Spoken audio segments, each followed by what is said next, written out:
Assalamu alaikum dear students, hope you all will be in good health. I am your science teacher of grade 6. Students, open your book page number 11. Today our topic is circulatory system. Circulation of important materials around the body takes place through the circulatory system. The circulatory system includes the heart, arteries, capillaries and veins. Now circulatory system helps in circulation of blood inside our body. Now these circulatory systems include heart, arteries, capillaries and veins. Underline these words. Blood is the red colored body fluid in humans and other animals. Now what is blood? Blood is actually the red colored fluid present in humans and also other animals. Underline this definition. Blood is the red colored body fluid in humans and other animals. It circulates through the body and is composed of blood cells suspended in plasma. Now this blood circulates throughout the body and it composed blood cells. It contains blood cells which suspend in plasma. Here is a picture of circulatory system which include vein, heart, artery. Look at this, it's a vein. It's a picture of a heart and there is also a artery. Next topic is plant organs.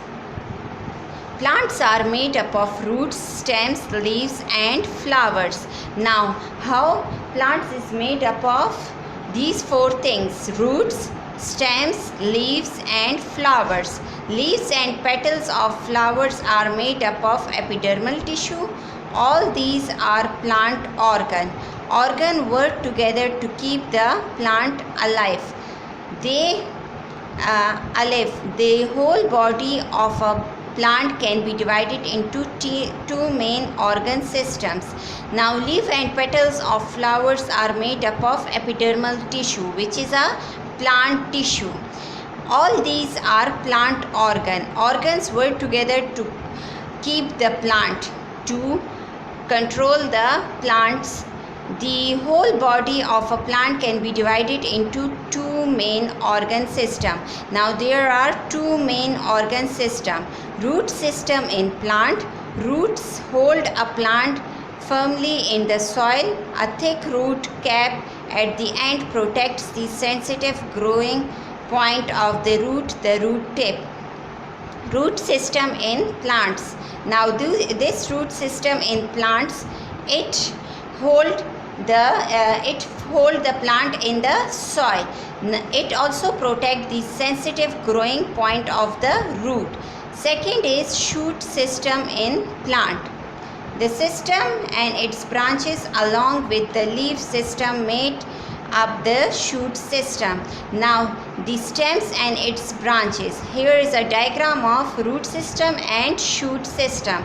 This part is known as root system, which is under the ground, and this part is known as shoot system. This shoot system contains leaf, branches, etc. If the stem remains short and long, lots of branches, it is called a shrub. What do you mean by shrub? When the stems remain short and lots of branches is known as shrub. Tall plants with thick stems, trunks are called trees. Now those plants which are tall and have thick stem is known as trees. The stem connects the roots to leaves.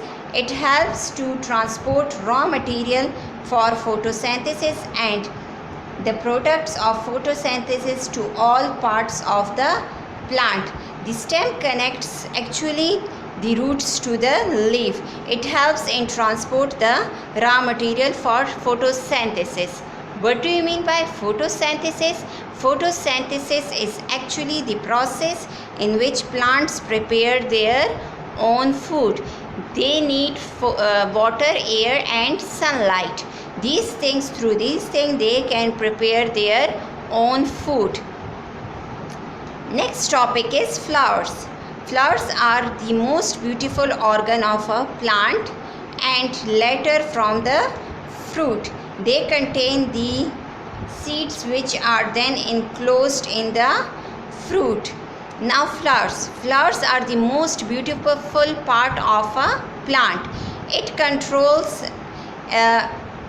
contains the seeds which are then enclosed in the fruits. These seeds are enclosed in the fruits. Again, I summarize this plant organ. Plant organs contain two systems, root systems and shoot system.